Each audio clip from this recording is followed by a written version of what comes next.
Masak ayam gepuk ala Pak Gembus buat makan siang ini enak banget, kalian harus cobain. Pertama aku masukin dulu semua bahan bumbu halus buat ngungkep ayamnya. Aku pakai chopper dari Idealef, pisaunya tajam banget, harganya terjangkau ya bun. Terus kita tumis deh. Aku pakai set marble dari Idealef deh, ini anti lengket, gagangnya bisa dilepas pasang. Dan juga harganya terjangkau ya bun. Kita masukin ayamnya, lalu kita kasih air, masak sampai dia meresap ke ayamnya. Jangan lupa dikoreksi rasanya ya setelah kita kasih garam dan kaldu ayam.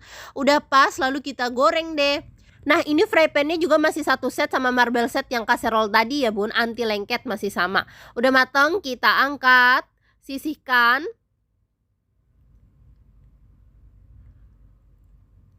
Lanjut kita bikin sambelnya. Aku pakai kacang tanah, kalian bisa juga buat pakai kacang mede yang udah digoreng ya. Setengah kasar aja, lalu sisihkan. Ini kita ulek lagi bahan sambelnya. Next aku siram pakai minyak panas.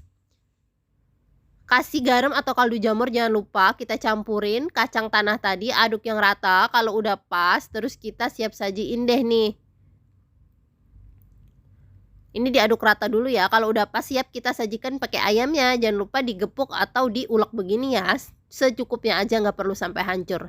All cookware by Idealef ya.